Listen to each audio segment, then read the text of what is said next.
Hi everybody.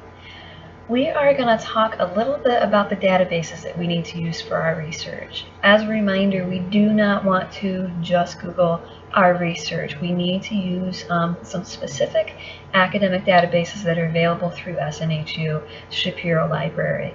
I'm going to show you how to get to it because it's really easy. Okay, so we are in our classroom on our announcements page. At the very top, we have a couple different options here: Blackboard Home, My SNHU, Online Student Services, and Campus Student Services. We are online students, so we're going to click on that. Maybe. And then we give it a minute, and it takes it to all of our awesome online student services support that we have for you. All sorts of great stuff here. If you haven't already, I strongly encourage you to kind of take a look and see what sort of support services we have for you here. If we scroll down, you'll see that we have the Shapiro Library here as well. Now, when you first log into your SNHU account, you will also have a link on the right-hand side that takes you directly to Shapiro Library as well, but this is the way to access it through our classroom. If you click on Shapiro Library, it's going to open up in another window. At this point, if you've been logged into your Blackboard account for a couple minutes, it may ask you to re-log in just to verify your credentials. So if it does that, then just type in your stuff and you'll be able to get to this page. Now, this is our digital Shapiro Library. We have a bunch of amazing services for you here. Up here on the top right, we have that Ask a Librarian. You can chat 24/7 if you have a question. They have somebody on staff that you can just chat with them. You can always chat with me too, and you can also email questions, and you can also call if you'd rather talk directly to a person. Remember, in our actual Blackboard learning space, we do have a discussion forum that is linked directly to the library, and they'll be able to answer your questions that way. Before we dive into how to get to our specific databases, I would like to remind you that one of my jobs outside of the classroom is actually a librarian, and the biggest part of that job is helping students with research. So as we're starting to look for support for our persuasive essays, I encourage you to connect with me if you're comfortable doing so. Ask questions. You're not sure what keywords to use? It's what I do in my day job, is help students brainstorm keywords and help them find support out there in the digital world for their papers. So as well as the Shapiro Library and the amazing librarians that we have here, as well as our discussion forums, you can connect with me too. It's one of my services to you guys. I do research for a living, so I will be happy to support you in that regard as well, not just as your teacher. So if we get back to the Shapiro Library page, if we scroll down, we have a couple different ways that we can search. You can do a general search for that, the keywords that we're using for our topic. Remember, we want to use keywords and not type in whole questions. But remember, we are limited to the databases that we can use. The primary one that we want to use is called Opposing Viewpoints. So to get to that, we want to come over here on the left side of the screen where it says Quick Links, and it gives you an A to Z database list option. If we click on that, it's going to open up a search page just for our databases. Now, if you look here, we have 214 databases available for us to use. And what that means is there is a world of information out there for you to use, not just in this class, but in any class that you might be using where you're not limited to just using Opposing Viewpoints. Like the Shapiro Library is an amazing resource for you to remember that is here for you to support your research needs. Now we can scroll through until we find the database that we're looking for, or we can type the starting letter. We're doing Opposing Viewpoints, so we're going to click on O, and it's going to pull up all the databases that start with the letter O. How handy is that? Right here it says Opposing Viewpoints in Context, and that's the database that we're going to want to start doing our research with. You'll notice in red that it's got a warning saying that some users are reporting that an error message appears when attempting to access Opposing Viewpoints. If this happens to you, try using Internet Explorer and clearing your browser's cookies or cache. Okay. I haven't had any issues accessing it, so you shouldn't, but if you do, open up a new browser, clear out your history, and then maybe it'll let you access. If that doesn't help, connect with me as soon as possible and we'll find out what the issue might be. To gain access to this database, you want to click on Opposing Viewpoints in Context, and it's actually going to open up a database for you in a new window. And now here we have the database that we need to use. This is where we're going to put in those keywords to help us find the research to support our persuasive essays. We can kind of scroll through, get a feel for what kind of information is in here, kind of browse what they have. We can also do an advanced search. You can do a basic search right here by typing in your keywords and hitting search. You can also do an advanced search, which is what I recommend that we do, because it's going to allow us to use those Boolean phrases that we've talked about. Okay.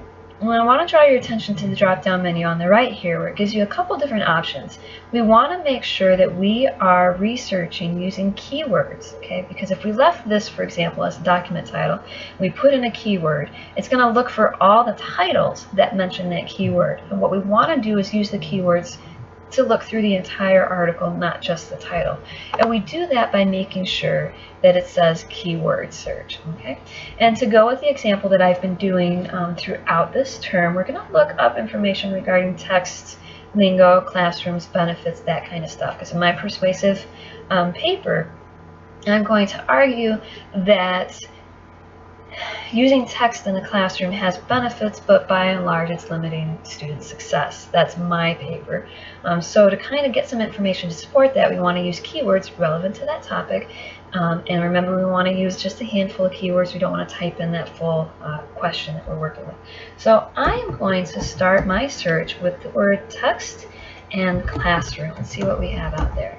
Okay. And remember, you can drop down for your Boolean phrases if you want to make a different connection between those two keywords. Hit search and we'll see what we have in our opposing viewpoints and context database. We have 13 topics, or 13 artifacts here, and I want you to notice the dates. Dates are important in research. Depending on our topic, we may want to give a historical perspective, but then again, we might want to have something that's more recent. So always be sure to kind of view what that date is. When we're doing research for medical fields, for example, we're not going to want to use anything that's more than 5 years old unless we're trying to give that historical perspective. So let's be aware of the dates that we have. Now, I want to point out one of the challenges with research is just because we find those great keywords and we're using our Boolean phrases, it doesn't mean that every single result is going to be directly related to our topic. That's why we want to use different combinations of keywords to kind of cast a wider net to kind of catch those articles out there. Because remember, the way that we identify keywords, the words that we would use for the topic, doesn't necessarily reflect what the author or publisher used when they were doing it. So let's use a variety of different keywords to make sure that we're getting as much good results as we can.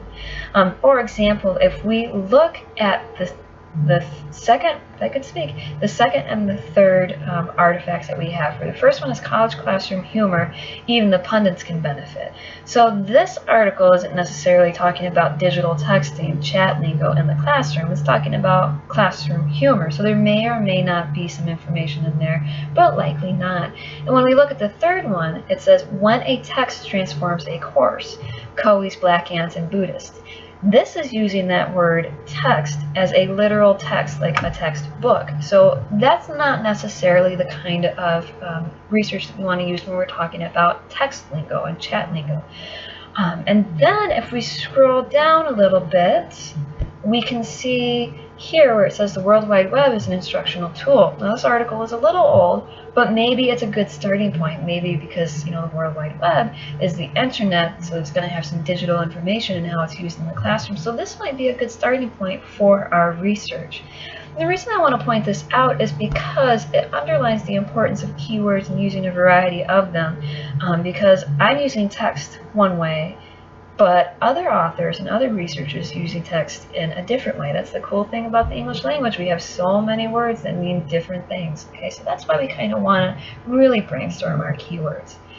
So long story short, this is how we access our opposing viewpoints in context. Remember, it is incredibly important that we do not simply Google our questions. We want to use keywords, and we want to make sure that we're using the correct database.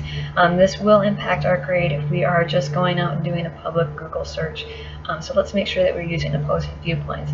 And just so you know what it looks like when you click on a title, it's going to pull up that article, and then here you can just read through your article. Okay? Okay? If you have any questions at all while you're doing your research, remember that the Shapiro librarians are here to support you. I'm here to support you. And you can post on the general question discussion forum too, because maybe the question that you have is a question that another student has that might be too shy to ask. So let's dive into our research. Let's use opposing viewpoints and context. And remember, we want to use multiple keywords to kind of find the keys to our success in research. If you have any questions at all, let me know.